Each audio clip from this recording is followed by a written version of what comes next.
Hi, I welcome you all to Caroline's Online Academy. This is 7th video in this channel in the series Basics of Accounting. Uh, in this video, we're going to be talking about something that a lot of accountants or accounting students always talk about. They use the words debit and credit. You might have heard about it when you've gone to bank and deposited money. When you deposit money, it is debit or credit, but that is different. I mean, it is actually the same, but it is from the point of view of the bank. Anyway, we're not going to be talking about that. I don't know why I told that now.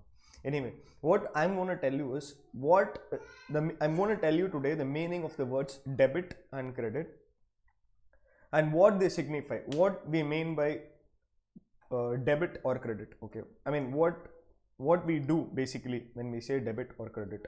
When I say I debit a certain account, then what I basically do, that's what we're going to try and find out. Now, in order to explain that, I'm just going to continue from from the first video in which I told you a story, right? That story I told you about a tea shop set up by Dada, in which Dada actually employs Joni, Kohli and Rohit and all, and they have a lot of transactions, and Dada asks them a lot of questions, and these guys are not able to answer, and therefore they first record it in a notebook, and then they classify it in different notebooks, classify whatever they have recorded in in the first notebook to different notebooks based on the category of the transaction. Like if I have all the tea sales transaction are recorded it on one tea sales notebook, all the cash received is recorded in cash notebook, and similarly according to the category they classify it and then summarize it in a different page and all that. I told you that story in the first video. That is what is accountancy and definition of accountancy. In case you haven't watched that video, please go ahead and watch that video in order to understand this video better. If you already know accounting, the definition of accounting and what accounting is, you can probably continue watching this video right away. But still, in case you haven't watched that video, then I would recommend you to do that before you go through this video. In the description box, I have given the link to that video, the first video that I made in this series. Understood? Anyway, similarly, here is another business. We are going to be looking at a different business to understand debit and credit. And in this business, this is a business wherein the proprietor does is basically he buys groundnuts and then makes them, puts them into small packets and then sells them on the streets. Okay, he goes in his bicycle selling groundnuts. Okay, this is common in Tamil Nadu. So I want to keep it simple, so I took a very simple business. So he has incurred performed the following transactions.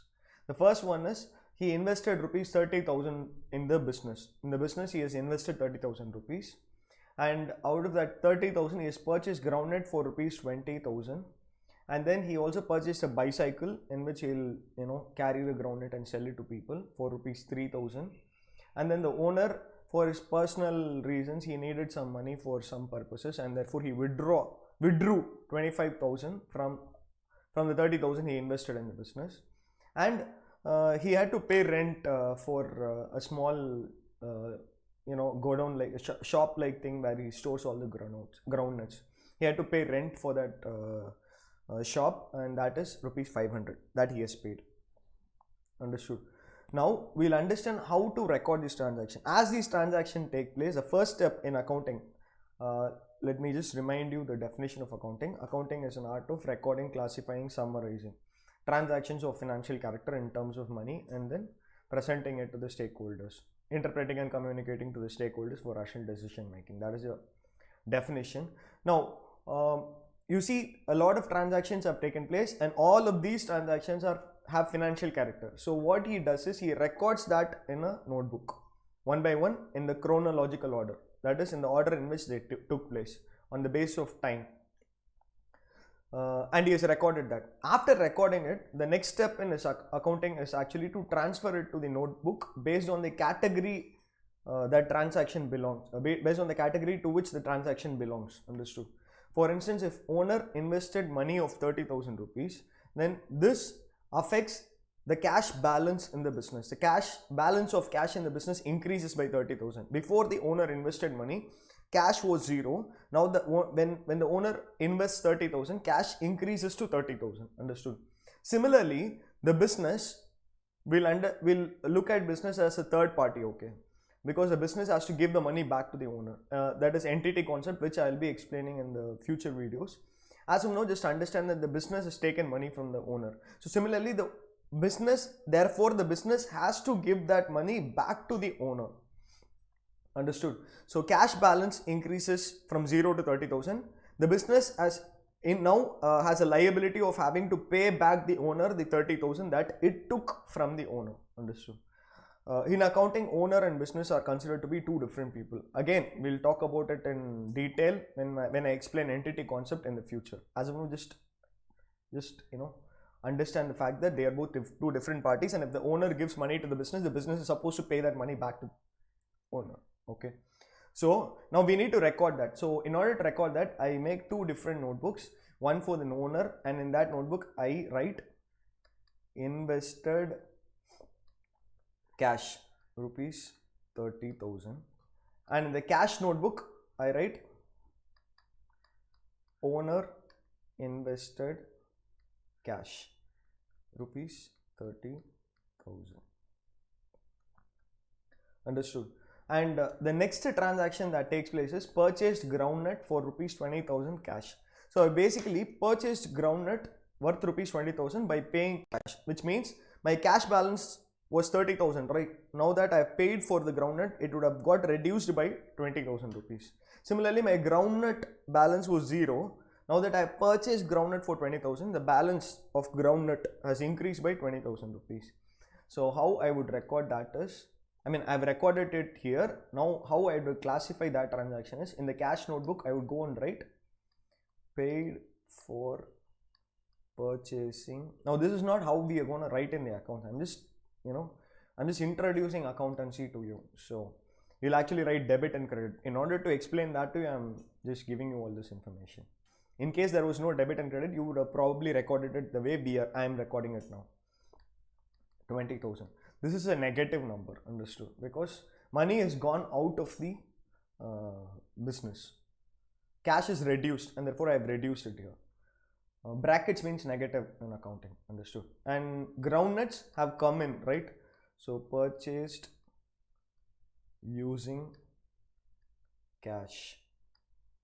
Sorry, not 20,000.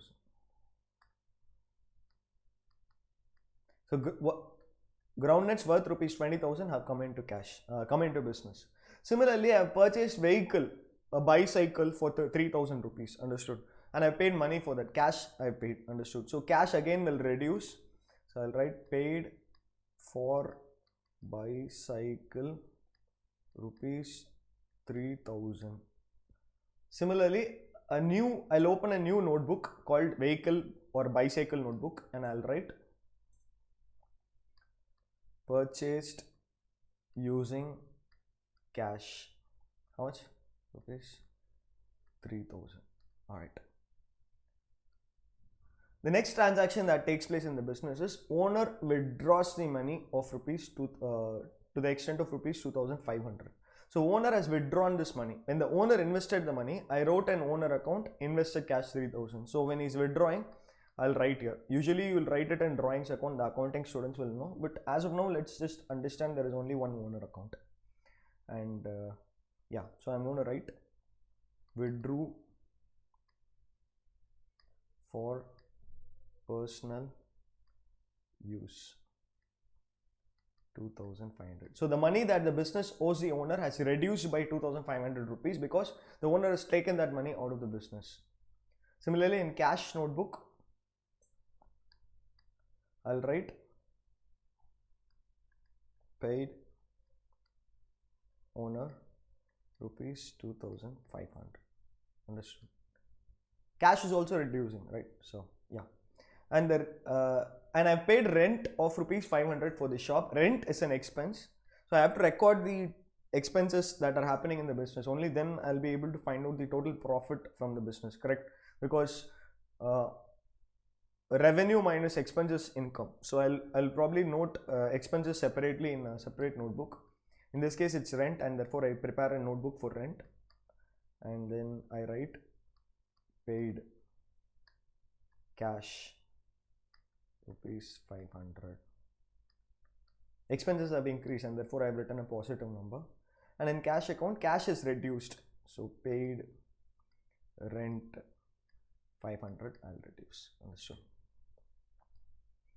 So when you look at it, basically in every transaction, economic benefit flows from one source to a destination. For instance, when owner invested money, economic benefit flew from owner to a destination called cash. So from owner's pocket, the money went to cash.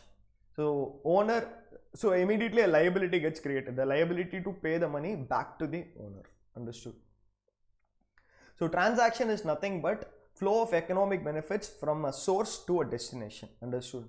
So when economic benefit flows from a source, that source account or the source notebook or the source is credited. Understood? When the economic benefit, when it flows from one place, it actually reaches a destination, right? So that destination notebook is debited. So when a transaction takes place, what we mean by a transaction is flow of economic benefits from one source to a destination. That is transaction. So the source from where the economic benefit flows is actually credited. So when I say a particular account is credited, I mean what I mean is that is the source for the economic benefit in this transaction. Understood? And when the economic benefit reaches the destination account is debited. So when I say a particular account or a particular party is debited, what I mean to say is this particular account or party is the destination for this in this transaction, destination for the economic benefits in this transaction. In a transaction, economic benefit flows from a source to a destination. When I say a particular account or a party is credited, what I mean is the economic benefits have flown from that source. I mean, this is a source for the flow of economic benefit in that transaction. When I say a particular party or account is debited, then it means that that particular account or party is the receiver of the economic benefit. That is a destination of the economic benefit. Understood? So if you look at the first transaction, owner invested money of rupees 30,000. In this case, owner is the source, and therefore I'm saying that he has been credited, and cash is the destination where the money is economic benefit has flown, and therefore I am saying cash account has been debited. Understood? Similarly, purchase groundnut for rupees 20,000. In this case, cash is the source. From cash, economic benefits are removed and then they are deposited into the destination called groundnut. So the cash economic benefit in the form of cash is going out of that cash and is going to the destination called groundnut. It has become groundnut now, correct? So cash is giver, so it is credit, the source of the transaction, and the destination of the transaction is groundnuts, and therefore it is debit. Understood? Similarly, purchase vehicle. When you purchase vehicle, cash has become vehicle now. So cash is the source of the transaction, economic benefits in the transaction, and therefore credit, and vehicle is the destination of the economic transaction, and therefore debit. Similarly, when owner withdraws 2,500, cash is actually the source of the destination. Source of the economic benefits in the transaction, and owner is the one who is receiving the money. So he is the destination of the economic benefits in the transaction, therefore debit. Understood? And then we have rent paid of rupees 500. So cash again is the source of the transaction, and the expense is the destination. Understood? So we say 500 has been debited. Now when you write it like this, if someone asks you as to what is the balance of cash in your business, it might be a little difficult to calculate that. Now in this case it is easy because we have one positive number on the top and a lot of negative numbers in the following that. But what if there were positive and negative numbers mixed up? Or what if in one transaction money came in, the other transaction money went out and all that? So in order to avoid that, what people did was they started preparing a T account. They call it a T account because the account looks like a T. Instead of writing like this, what they did was they put all the debits on the left hand side and all the credits on the right hand side for ease of calculation. Understood? So debits were written on the right hand side. So we have debit of 30,000 invested by owner, and the credits, this is not exactly what a ledger would look like. I'm just giving a simplified version of it so that you'll understand what debit and credit and how it facilitates in easily calculating balances. And all the credits were written on the right hand side: 20, 30, 2,500, 500. 20,000, 30,000, 2,500, 500 rupees. So now if you ask me what the balance of cash was, it is very simple. This is inflow of cash, this is outflow of cash. Credits are outflow of economic benefits, and debits are economic benefits that have arrived to this destination called cash account, correct? So this total arrival of economic benefits minus the total outflow of economic benefits is my balance. So my balance would be 30,000 minus all of this. This is actually 3,000, not, yeah. So 26,000, 26,000. So that would be balance of cash should be 4,000 rupees.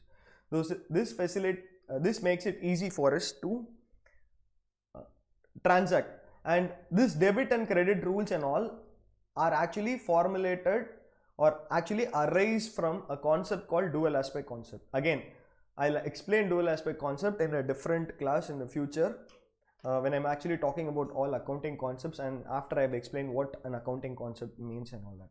But as of now, what you need to understand is, in a transaction, economic benefit flows from one source to a destination.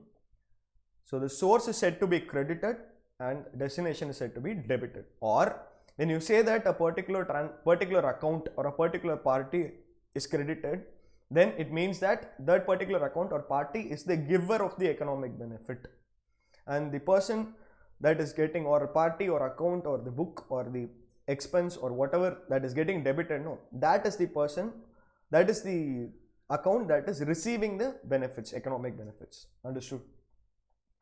Now, if it sounds a little bit confusing, it is not that confusing at all. Once you understand, based on this only, we have developed accountants have developed golden rules of accounting or modern approach to accounting and all that, which we'll learn in the next class. And once you once you finish understanding all of that, like golden rules of accounting, modern approach, dual aspect concept and all of this will make a better sense, it will make better sense to you. You'll understand it in a much better manner then, okay? I think even now it is very easy to understand only. So basically, transaction involves flow of economic benefit from a source to a destination. Debit represents the flow of economic benefit to a destination. Credit represents flow of economic benefits from a source. For instance, if there is a rent, if you paid rent expense of rupees 3,000, the economic benefits flow from cash account, and therefore cash account will be debited. Cash account will be credited, and the economic benefits flow towards the destination called rent expense, and therefore rent expense account will be debited. Understood? So with that, we have come to the end of this video. In the next video, I'll be teaching you the golden rules of accounting, or I'll explain how to. I'll explain in that video. Okay, that is simpler, easier. Okay, thank you so much. See you in the next video. Bye.